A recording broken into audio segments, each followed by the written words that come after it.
Hi, I'm Jack Chew, part of the Physio Matters podcast team and part of course of Choose Health, who partnered with Cause Health for their May conference, part of the big Cause Health project that we were kindly invited to document the event, taking some audio and visual feedback and trying to get that put together in a package to deliver the event to those that weren't in the room. So delighted to bring you a little part of that to start off with. It's actually the audio cut from the Vox-Pop interviews that we did between the lecture sessions, and so we've got each of those interviews by all of the Physio Matters podcast and Choose Health team that were there on the day. So I'll introduce each of those as they come along in the order in which they were presented. So this was as the day went by. These interviews will of course be available on video, and we yet to decide just how the whole conference will be delivered, all the video footage that we managed to get, and just see how we're going to package that up. I hope you enjoy this as an initial sort of taster, and I'll get you to the first interview, which is our very own Jack March interviewing Tracy Burry of the WCPT, who had the tough task of opening the floor following a brief introduction from lead Cause Health clinician Roger Kerry. Brilliant. So we just had a great talk from you, Tracy, on where evidence-based medicine has come from and where we're up to now. We just wanted to get your thoughts on where you think evidence-based medicine can go. Right, okay. Well, first of all, I'm going to say it's evidence-based physiotherapy, and I've always been clear from the beginning that we shouldn't just use evidence-based medicine, because it's about all health professionals. In terms of where it's going to go, I think that's up to the profession to define the agenda.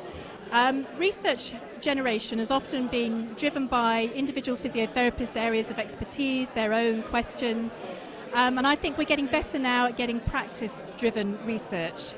There are many health agendas that are set by politicians, by health economists, by society at large, and I think we have to strike the balance from generating the research to influence those agendas, as well as determining what the agendas should be, and us taking a lead in determining that based on evidence we generate. Brilliant. And I think you said it very nicely. I think at some points we may have forgotten where the patient was in the journey. Have you got any thoughts on how we might bring the patient back in? I think we have to see that as a professional responsibility. I think one of the first questions in an interaction is, why are you here? What do you want to get out of it? And it's over 20 years since I've been in clinical practice, but being on the other side of it as a patient, I want someone to really understand why I'm there. Although it's interesting, I was involved with a Twitter chat around this sort of issue. We had some patient representatives there, and they said actually the patient doesn't always know what they want out of the interaction, so you have to take them through a structured approach to help us understand what it is we might need. So I think we have a professional responsibility to focus on the patient. It's, at the end of the day, the goals that we're trying to achieve should be a shared vision. Yeah, that's brilliant. Thank you for asking my questions. I'll let you go and finish your coffee. Right, thank you. Our boy Jack tends to lead from the front, and so unfazed by the big names in front of him, he then went on to interview Dr. Emma Stokes after her brilliant lecture. Emma is the, I think it's chairperson or president or El Capitan, I'm not sure exactly what the title is, of the WCPT, so she's the big chief leading the line at the moment, and so we want to, I'm an absolute privilege to grab her for a few moments at Cause Health. So Jack again led the line on this and was able to pick Emma's brain, get a few tips and tricks, particularly for those young up and coming critical physios. Hello Emma, we've just had a great chat from you with the regarding evidence-based medicine. I just wanted to ask you a couple of questions on your presentation. You mentioned about being connected being very, very important for clinicians. What would you say to any clinicians that aren't on Twitter at the moment, for example? Well, for me, I would suggest that it's an opportunity lost. But I recognise that people might find it challenging, they may feel that it's not for them. So really the most important thing is to be connected, but social media is now an essential part of our professional practice. And find some form of social media that works for you, whether it's Facebook or Twitter, and don't be concerned about getting started. You can just get started and simply be quite passive on Twitter for a while before you kind of get more engaged and get a feel for how you'd like to use it. But for me, it's been an enormous positive. So there's nothing to lose and everything to gain by being on Twitter. I agree. I think some people find it a little bit intimidating, so I think that point about being passive on Twitter can give you a good idea as to how to start. Yeah, it's a great way of getting started, and then have a look at people that you trust and that you are professionally engaged with and see how they're using it. Yeah, brilliant. And what advice would you give to our new grad students? They're obviously being taught about evidence-based medicine, and then we're having conversations today that there are problems with the evidence-based medicine. Is there any advice you'd give to them to help them understand where we're trying to go? Well, look, evidence-based practice is, as Tracy Berry mentioned, it's not as simple as we probably think it is. And it is a challenge to practice it fully in busy clinics. But I guess my advice is don't be afraid to ask questions if you don't understand something about the science or you don't understand how to access the knowledge. Always, always, always hold the patient in the centre of that engagement, and don't forget that that model of evidence-based or physiotherapy has not just the science and the research, but also the patient and their values and their experiences and their lives and their expectations as part of the triad of information that we use. And also remembering that, you probably know more than you think, but also you're surrounded by a community of knowledge, you're surrounded by colleagues. Never be afraid to ask a question, and don't be daunted by it. Don't be afraid of it, but recognise that it is bigger than just simply critically appraising the research. That's absolutely brilliant. Thank you very much for asking a couple of questions of us, and I'll let you go and enjoy your coffee. No problem at all. Thank you. Thank you. The next session of the morning was perhaps the most intriguing. We then had philosophers Stephen Mumford and Rani Anjum, known as Mumjum to those in the game, discussing causation and its influence on our decision making and reasoning, or perhaps our reasoning and decision making's influence on it.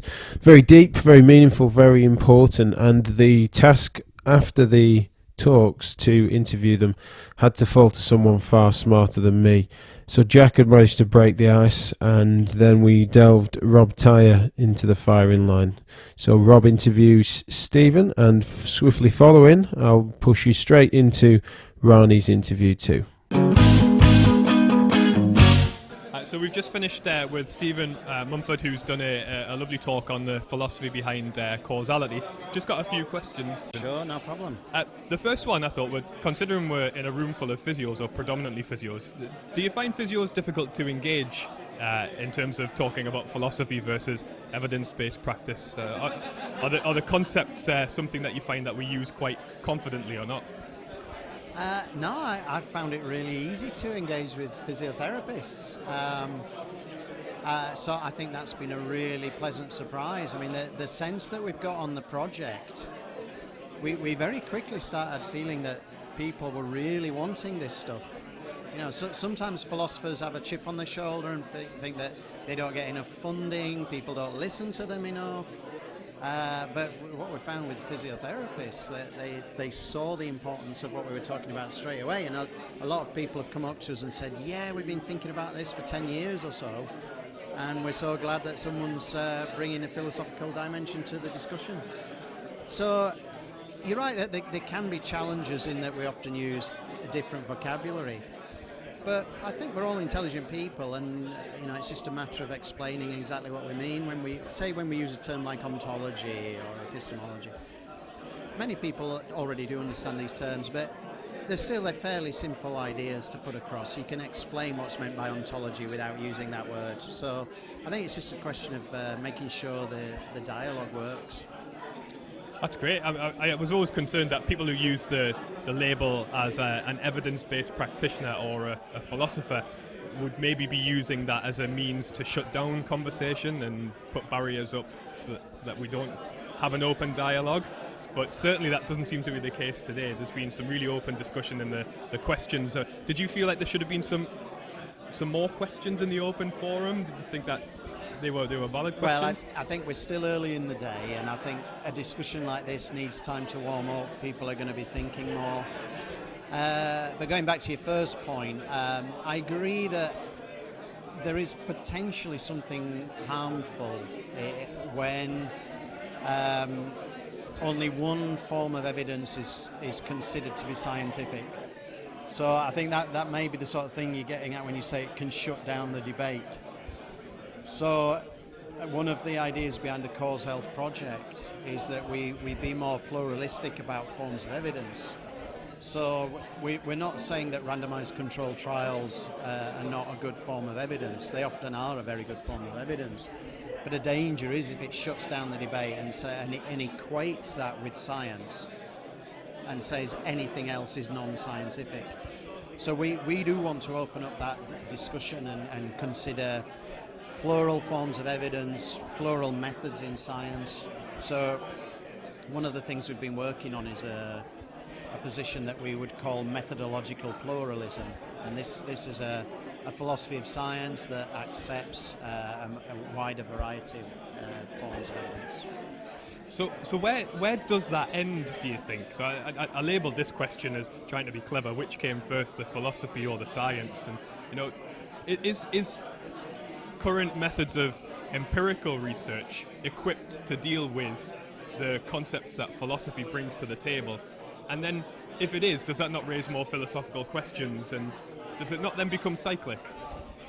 Indeed. I mean, if you're informed by the idea that science could one day be complete and we've answered every question and there's no need for any further discussion, then I'm sure you're going to be disappointed in your lifetime and probably quite a few generations to come.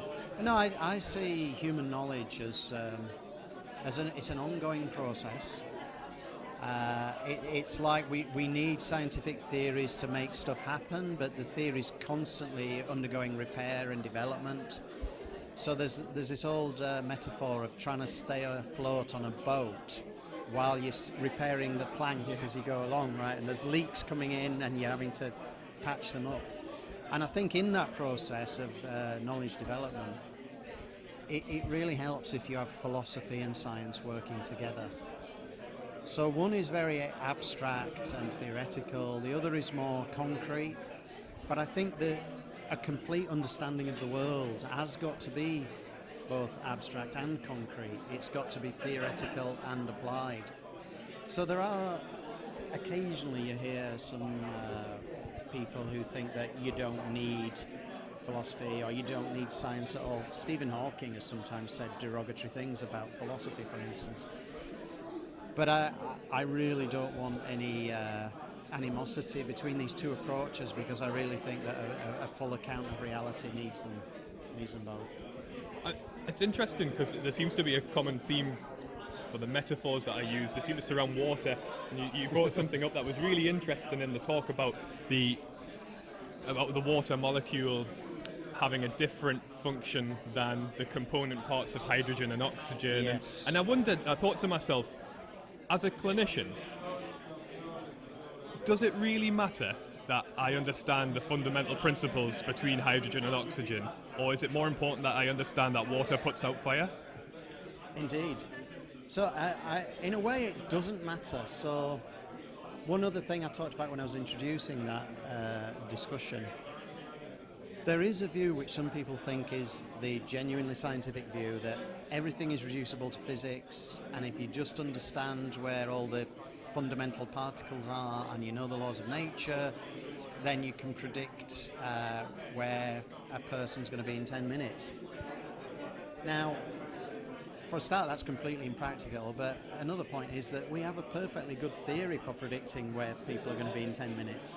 So I knew people were shortly going to be up here having lunch, and it wasn't physics that allowed me to predict that, it was psychology or some of my awareness of social facts. So the point of the analogy with water, so one thing that I've been working on with Rani Anjum very recently is trying to find a philosophical account of emergence. And the idea there is that wholes can have causal powers which are more than just the sum of the powers of the parts. So the water molecule illustrates that, because water does things that hydrogen and oxygen couldn't do. So there's a transformation when they come together. Now you might think, what's the relevance of that to healthcare? Well, we deal with persons. You know, the person is the subject of medical science, and persons have thoughts and beliefs, and that affects what happens. Take one very well-known case, the placebo effect. There's no point trying to understand that in terms of biochemistry or fundamental physics. The placebo effect works because someone has a psychological state. They believe they may have taken a drug. And even if the drug, even if it was just a sugar pill, it wasn't really a drug, there was no active ingredient in it, that belief can affect somebody's biochemistry, they can affect their health. So I think it's really important that we understand emergent phenomena because I think philosophers haven't done a good enough job of explaining how there is emergent phenomena in the world, then it can sometimes be dismissed as it's not scientific, so it's not a legitimate part of the discussion. Yeah. And that can be very harmful when you're coming up against people more reductionist who think every medical intervention should be a pharmaceutical intervention, for instance, that there should be a pill for everything. Well, no. If we have a more person-centered approach, then I think you're thinking more of lifestyle changes, you know, relieving stress, improving sleep patterns, and so on. And this can have a big effect, even on, you know, very physical, mechanical things like our joints and low back pain and things like that. It's certainly something that seems to be coming to the fore in physiotherapy, and that's something that I think I'm personally keen on learning about more. So if there is anyone else out there who's watching this or listening to this who wants to learn more about you and what you sort of have in terms of the emergence theory, where can they find out more about you or that theory? First place I'd say is have a look at the Cause Health website. So and that links to all members of the Cause Health group, and it's quite a large network. And then it'll link to the individual research of those people. Brilliant. Thanks very much for that, Stephen. You're really welcome. Enjoyed it. Thank you. Cheers. So we're here talking to Rani Anjum, who's delivered a great philosophy talk at Cause Health today. So we just got a few questions, if that's okay, based on some of the things that you were speaking about, Rani. And the first one would be something that's talked about on Twitter quite a lot, and certainly in clinics. How would you ensure that this whole argument of it's context specific, in inverted commas, is not used as a get out of jail free card for those who want to do whatever they want within healthcare? Oh yeah, I see what you mean. So you kind of pick and choose your theory, and then you... bit of cherry picking and confirmation bias and things like that. Yeah, which is... I mean, that's the same kind of problems you have with data, isn't it? But it's very true. Course, yeah. Okay. So I can try to answer that in a clear way. So the idea of this, the way that we think of causation is that causation is about understanding what is already there, the qualities that are doing the work. So for instance, Roger Kerry was mentioning in his presentation that when we talk about a glass breaking, that's a typical case of causation. But what is doing the causal work isn't necessarily just that the glass was struck, because that sounds like it was just the thing that was done to the glass that was the cause, and then the glass breaking was just the effect. So in our view, causation is about the properties of the things and the properties of the things that they interact with. So causation is both an internal matter and an external matter. So that he used the example of the glass and said the glass is fragile, and when that fragility is manifested because it is struck by something hard, then we call that the effect. So it's contextual in that sense because it's about what is already there. So you can, if you take a hammer and you knock on different things, they're not all going to break. Okay, so in that sense, it's contextual. So the cause will bring about different effects in different contexts. So you can also think of heating. So if you heat plastic, it might melt. But if you heat up a person, they will sweat. If you heat up some cookie dough, they will bake, which is nice.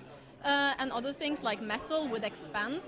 So the intervention that we might call the cause, it brings about different effects in different contexts. So, what we're saying then is that the way it is context dependent, for instance in medicine, would be that different patients bring with them different things to the causal situation.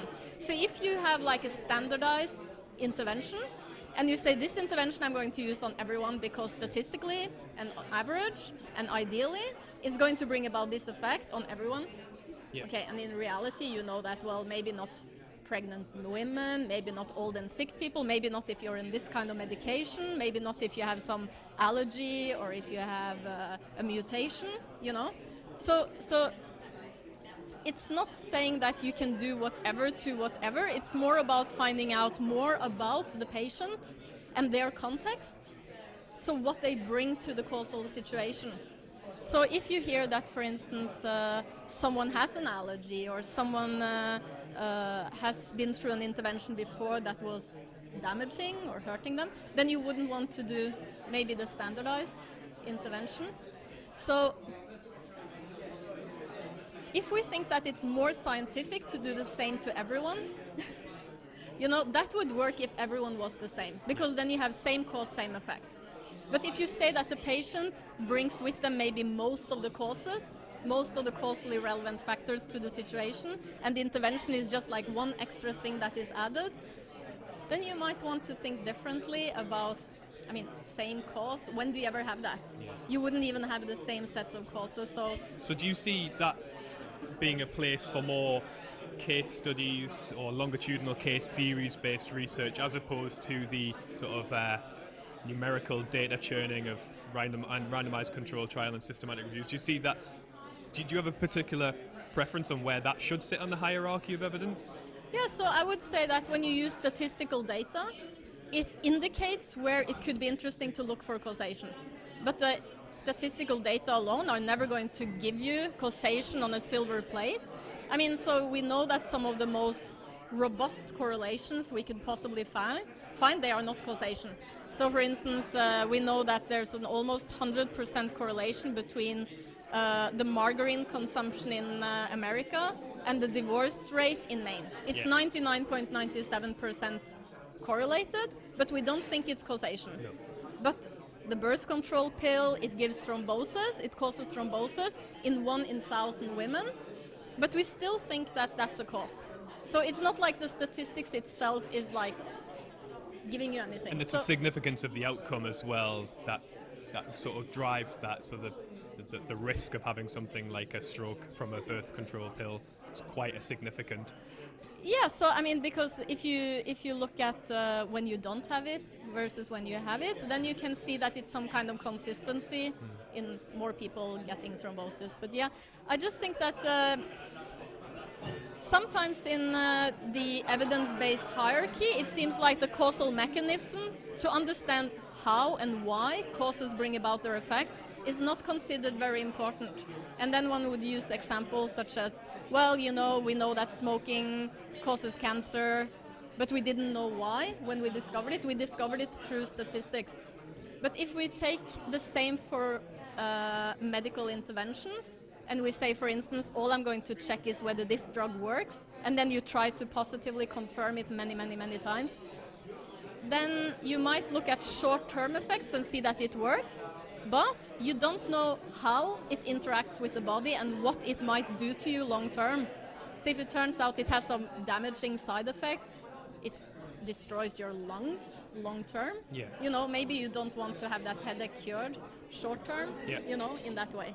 So the kind of evidence I would be interested in for finding causation is what could help us find causally relevant factors. So if we think that all causal processes can be interfered with, then it would be interesting to put the cause in different contexts and see when you don't get the result. Yeah.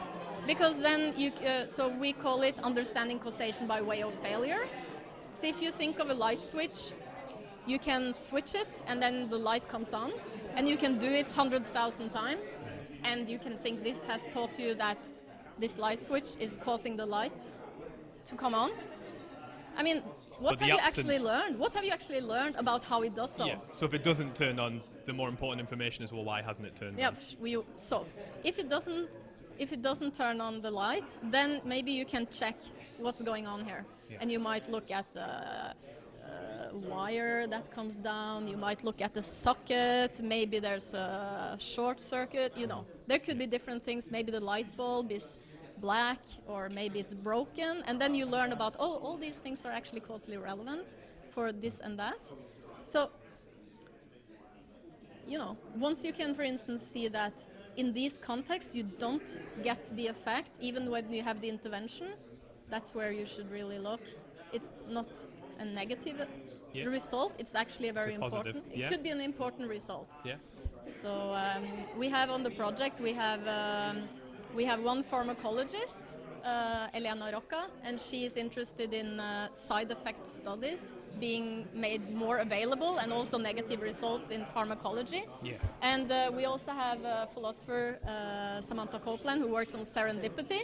And serendipity, the typical thing there is that you make a lot of scientific advantage when, you are not getting what you expected. So, sometimes the really interesting results, it's not where you're looking. Yeah. It's not just confirming what you thought you already knew, That's great. I think that's something that I think more people should be looking into. And if they were to do that, how would they find out more about the work that you're doing, or the cause health work? How would they be able to find you online very easily? How would they contact you? Oh, yeah. Oh, okay. So we are all very active on Twitter, Rani Lilanium. And we also tweet from the Cause Health account. And we organize all these events. And we haven't podcasted so much lately, but we blog. Great. Yeah. So that's something that I'm sure we could share the links to. Yeah. But thanks very much for doing that, and thanks very much for the talk today. It was really insightful. Okay, thank you. Thanks. I'm usually the one that gets a lot of the stick from the Choose Health Physio Matters team for wittering on too much, particularly when there's a microphone in front of me. So it was a delight that Rob was the one to be facing the wrath of Charlotte Rattenbury, who was doing the technical bits and pieces with the audio and visual. She was tapping her watch as Rob rambled on throughout the lunch break. But I hope you can understand that he didn't want to be cutting it short with gold like that. I'll now roll you into an interview conducted by Mark Reid, who is Choose Health clinical lead, and he was interviewing Neil Maltby, and him and Matt Lowe did a brilliant piece bringing the philosophy to the clinical frontline, giving accounts for their own personal journeys and how they apply things to musculoskeletal practice. I'm sure you'll find it very interesting once we get the full lectures out there, but for now these little snippets give you a taster of just what they managed to bring to the conference. Hi, I'm here with Neil Maltby, who's Hello. just delivered a fantastic talk on Anecdote, the Antidote was the title. Yeah. And the importance of anecdote and case studies on our clinical reasoning and our decision-making process. Yep. And indeed the patient narrative. Yeah. So traditionally, anecdote has been frowned upon by the scientific It's had a hard community time, yeah. as being unscientific and prone to bias. Yeah. So what would you just say in anecdote's defence? In anecdote's defence? Well, just that, I mean, I can see why it's had pretty bad press, because when it's done poorly, it's very poor, but if it's done well, you can control for bias. So I looked a little bit at kind of subjectivity and some of the studies that are showing subjective measures that are as good as objective measures. So it's kind of an assumption that subjectivity is more biased. You can certainly kind of control for all of that. So there's lots of different things that I could say, but that's probably a good place to start. So how do we best go about applying our own anecdote to the patient in front of us? What's the importance there? We live in a world with numbers and RCTs showing us clinical effectiveness. Where does the anecdote fit in? So the anecdote helps us in our reasoning process, I guess. The biggest part of that is knowing with which patient you're treating, with how you're going to approach them. So the anecdote of that particular person might tell you about their socioeconomic history, or it might tell you about their physical history. It might tell you about their kind of social contact. It gives you clues, or what they like to call vectors, into kind of your treatment program. So it gives you stuff that you can focus on, rather than just kind of taking randomly statistical research. You can start to apply the bits of statistical research that you think might be most applicable, and anything else that you think kind of comes up and is kind of warranting of further investigation. A short and sweet introduction to the microphones for Mark Reid there. Hoping to hear more from him now that we've popped that cherry. But I start to run out of good interviewers, and so we do unfortunately have me interviewing Matt Lowe next up. Before I do that though, Neil Maltby will be definitely hearing more from him on Physio Matters. I'm sure Jack March is scheming to get a few minutes of his time to talk about his Be More Human blog and usual narrative that he puts out there on the internet. So you'll be hearing more from Neil, but for now, Matt Lowe, who I had the honour of catching up with and meeting for the first time. We've spoken over the phone before, and managed to pick his brain after his brilliant talk, in which he introduced what he calls the vector model, in which biopsychosocial reasoning shows a constant movement between those different disciplines and how people should recognise that fluency. And so I picked his brain on how that might be best implemented in practice and any difficulties that we might encounter. Hi Matt, thanks a lot for a fantastic lecture and insight into how to bridge philosophy and physiotherapy. A couple of questions. First one, you did mention a little bit about categorical thinking and trying to move away from that very sensibly. You presented a good account for it. However, with society still craving categorical thinking, there is a gap there that needs to be bridged. So the first one being, how might we do that? It's a really good question, and not easy to answer. I do think that if we frame the context of the narrative, you can still give an idea to the person that you're treating that there are categorical features. Absolutely, but that's not representative of the whole. So you can still address their concern. You can still address their thinking, i.e. categorical, i.e. disc prolapse necessitating radicular pain, which of course it doesn't all the time. You can still account for that, but you can just frame it differently, and that's why I think this approach is different. And explaining that within the context, which you also mentioned. Now, sorry to be, this is a bit of a cruel question in our usual style, but off the back of that, you did mention that you've got a 60-minute appointment time, which is, and you admitted that's right. Novel in this day and age. However, if we were to therefore start to narrow that, start to eat away at that, unfortunately, like the political and economic circumstances have dictated, where do you feel the priority lies in that, and what has to give? I think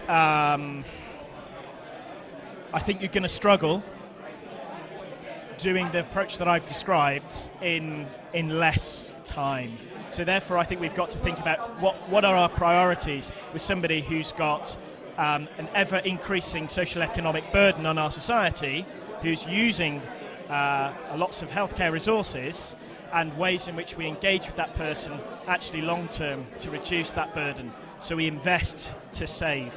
Absolutely. Now, the context around the patient, and you presented a fantastic view of how that influenced that gentleman. The context around the therapist that we've just alluded to, those meetings of worlds, is tricky. Now, might that be one of the key reasons, and I know that it's unfair to call it a key reason, it's one of many, that the context around the therapist might be then narrowing someone down their favourite line of reasoning. So you might narrow someone into structuralism, or you might narrow someone into pseudo-psychology, for want of a better term, and they simply narrow their view and give a causal link. So I don't want to put words in your mouth, but might that be one of the factors? Well, that possibly happens in practice already, and I think if we use, I think some of the advantage of using and giving the person the mind map and the vector model, which they map themselves, they prioritise the treatment. So it's very much led by them. Sometimes we can't change the way people think, and I don't think we should put ourselves underneath that pressure. But if we can recontextualise what they believe the problem is, and ways that we can counteract it, add to factors which can be to the person's advantage, or subtract factors which we feel are adding to their condition, I think that is going to be a way that's been fruitful for both for the patient and for the therapeutic relationship. Absolutely, and I think, and I agree. I think I'm not yet lucky enough to have spent any time with you in practice, but I can imagine that you very, very rare that you would encounter a roadblock using the approach that you use, and I try my best to be as you and as Maltby as I can. However, when, say, there are occasions where, despite best efforts, someone is continue to want to attribute causation to one particular thing, let's go easy and say structure, is it sometimes therefore warranted to meet them in that falsehood in order to try and maintain that therapeutic alliance? Yeah, and I think we would have to look at ways in which we can create some cognitive dissonance, not in a threatening way, not in a way that we can again. I talk about judgment quite a bit, not in a non-judgmental way, but in a way in which we can prove the opposite is true, perhaps, for their experience. So, for example, a very easy way is, I've got a disc prolapse, that's what hurts when I bend forwards. Well, if we put that into a different context, and they can flex forwards in less pain or are able to do it pain-free, it's no different to what we do in clinical practice. No, reframe it and then replay it back. The difficulty is getting the person to engage in that process, and I think if you can't deal with it head on, we'd have to look at the other causal factors as a priority. So if we feel that they are non-modifiable factors, which I think we discussed, and one of their non-modifiable factors is belief, it's a very strong causal power.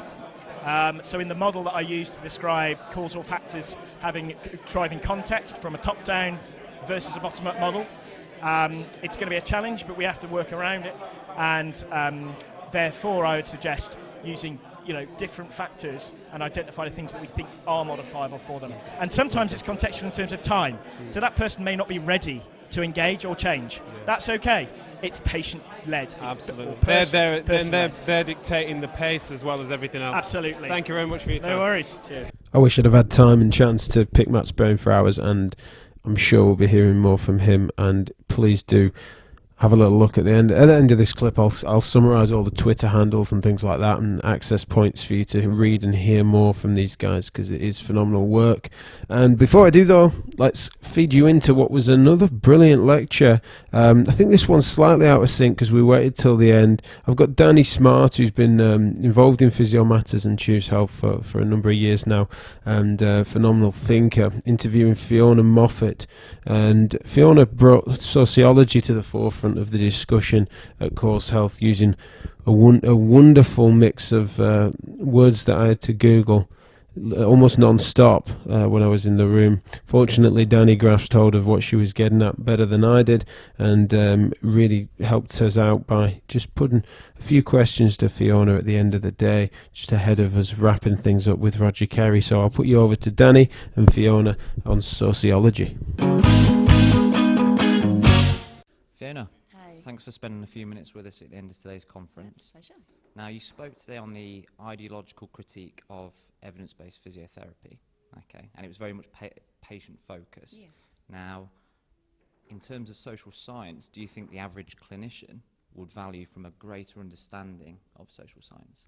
Yeah, definitely. I mean, the kind of premise behind what I was trying to do today was really challenge assumptions. We think of evidence-based physiotherapy or evidence-based practice, however you want to frame it, as something with a very specific function and a specific intent, and that is true to some part. But actually, it also, over time, as it plays out in the social field, it develops new functions and intents. So it's important for practitioners to be able to really explore and understand the micropolitics, so that they know that they have a true understanding of how that can play out, how it can be used as a vehicle for other opportunities. So we talked about it as potentially an opportunity for professionalisation. That's not wrong. I don't have an issue with that, but it's about as practitioners being realistic about what its other purposes and uses are. Sure. And I think also understanding those micropolitics gives us a clue to how we can better integrate the patient, so how we can move this paradigm on and develop something that's more functional, more useful. And it doesn't reject the basic principles to some extent of the intent of evidence-based practice, but it situates the patient more meaningfully within that. And in terms of your background as an academic, how do you think our undergraduate programs can perhaps benefit from that step forwards in terms of social sciences? Well, I think it's something that we should be integrating into students' professional development. I don't know that we need to brand it as philosophy or sociology, but what we should be saying to them is that you need to develop critical thinking skills. These are absolutely implicit in whatever specialism of physiotherapy that you end up working, particularly within the current economic climate, financial climate. They really have to be on the ball and have to be able to challenge convention. And I often say to the students that actually I think, you ask them if they see themselves as leaders and innovators and, they have the ability to be disruptive in a positive way. And they don't necessarily see that. They see that that's something that will happen to them further down the line as they gain experience. But in actual fact, they're ideally placed to do exactly that because they go out on all these clinical placements and they go out with fresh eyes and they ask the awkward questions, why do you do it that way? And actually that's what they're doing. They're being philosophical, they're being sociological. We just need to get them to do it on a regular basis and see it as that. And that was very much a theme throughout today in terms of asking those awkward questions and breaking down those barriers. So what challenges as a profession do you think we must face in terms of breaking down that typical and traditional hierarchy of evidence? It's a tricky one, isn't it? I mean, I spoke today, or I know quite a few people have spoken today about not being so wedded to a positivist paradigm, and I think that is really, really important, particularly if we're to move this model on, this evidence-based practice model on in a way that has been alluded to today. Then we need to look at a much more interpretivist paradigm. And I think that's really important, and I think we need to value different types of research. And again, I was suggesting that perhaps we haven't paid due attention or due credit to qualitative research, and I think that as academics our duty is to produce really good quality, robust, qualitative research, really push it out, ensure that it gets published, and then demonstrate the impact of that qualitative research. And I think that will affect a socio-cultural change, which makes the kind of development in the EBM paradigm that we're suggesting is needed much more feasible and attainable. That's great. Thanks, Fiona. Thank you. Great stuff. Okay, so that was Danni and Fiona. Now, they're both very softly spoken individuals, and therefore, if we've not been able to boost that sound volume as much as you might have liked, then you're going to have to shout their way, not ours, because we've certainly done our best. Okay, but anyway, fortunately, we got some noise back on the last interview, because that was myself and Roger Kerry, who's certainly not known for being quiet in both the literal and metaphorical senses, and he was obviously leading the line and opened and closed the conference. And when the pressure's only just lifting and the conference is over, the last question you should ask in a situation such as that to the person that's exhausted and crossing his fingers that it's going to have gone down well is, how do you think it went? So that's a wrap. How do you feel it went? Yeah, it went, which is great. At least it did go. I don't know. A couple of people have just said, "How do you think it went?" And I've got a good feeling. I've got a warm feeling. I've kept my eye on it throughout the day. I think it's achieved what it was meant to achieve, which is have this wide discussion about some central issue. And we never intended or could possibly hope for big conclusions and big answers to these massive questions. But selfishly, in terms of the Cause Health project, it's really helped this first year of a big, long 4-year project, because we can go away now and synthesise some of these thoughts and pull things together and wonder how the next bit of this year is going to look, and how this practical discussion is going to help the philosophy, which is what it was. Yeah, it was never meant to be an end game, was it? No. So what is it about physiotherapy, and I assume this hasn't changed your mind, that it does suit this pursuit of understanding causation? No, it's reinforced that belief even more, because especially towards the end there, when we started to see the real deep complexity of something we deal with every day. We see pain every day, and we've been trying to package it up as something discreet and treatable in sort of simple ways with interventions. But mixed talk at the end and Matt and Neil's case studies just to highlight again what we've always known, but we've tried to shy away from for a few years, that it's incredibly complex and it's a phenomenon we don't understand. And that's not to say we're not going to get there or we're not going to know more about it. It's just I think we've probably been looking at it through the wrong lens for a few years, and now we're starting to establish at least the confidence to have a look at something like pain in a different way. At least we might be in the right room at this point. Yeah, or somewhere or nearer. The corridor where the right room might be on. Okay, yeah, fair enough. Now, but the more we pursue complexity and start to understand that and try to expand our own minds within it, as individuals, we then find ourselves clearly more distant from Joe Bloggs.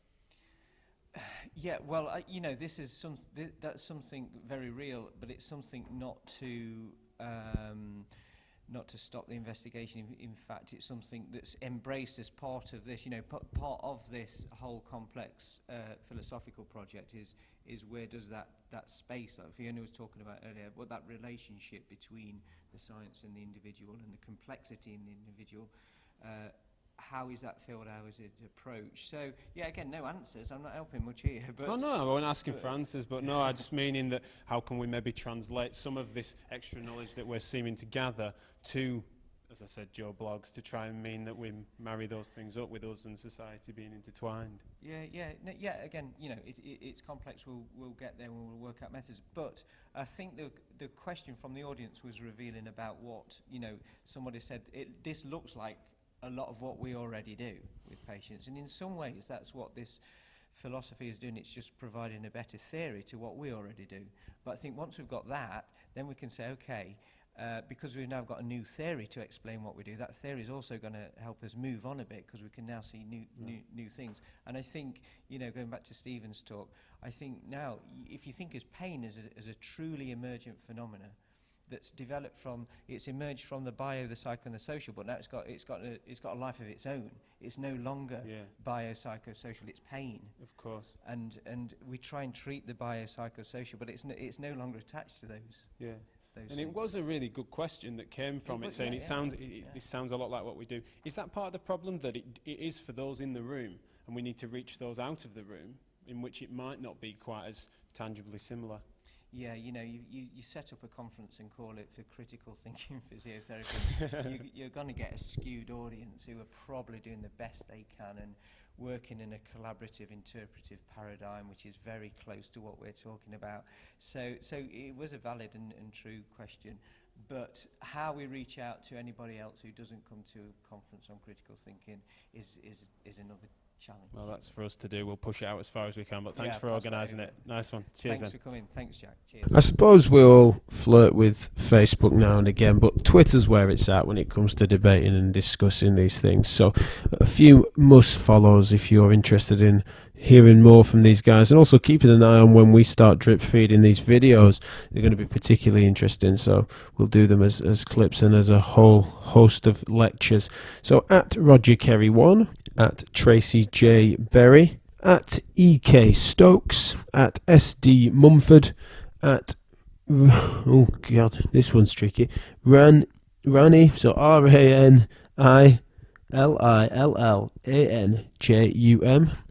at Femo 18, at Matlow PT, at Neil_Maltby, at Dibby Gibby, at Roger Kerry 1. Now at Dibby Gibby, that reminds me, we unfortunately didn't get a chance because it ran over to catch Mick Thacker, who was the keynote speaker at the conference.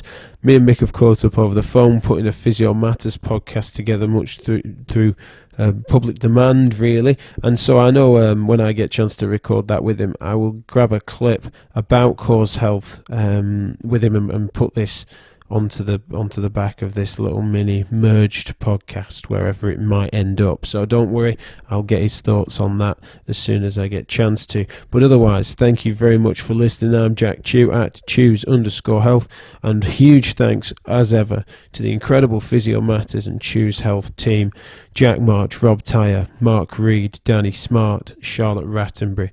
Those that couldn't be with us, unfortunately, Richard Barnes and Paul Bibby.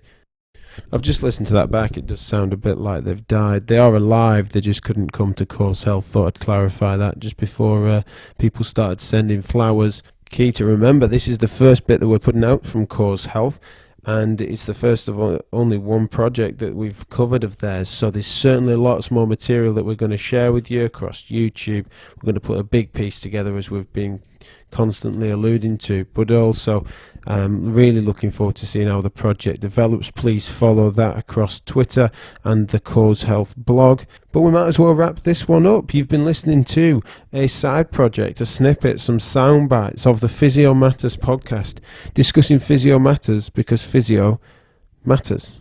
Bye for now.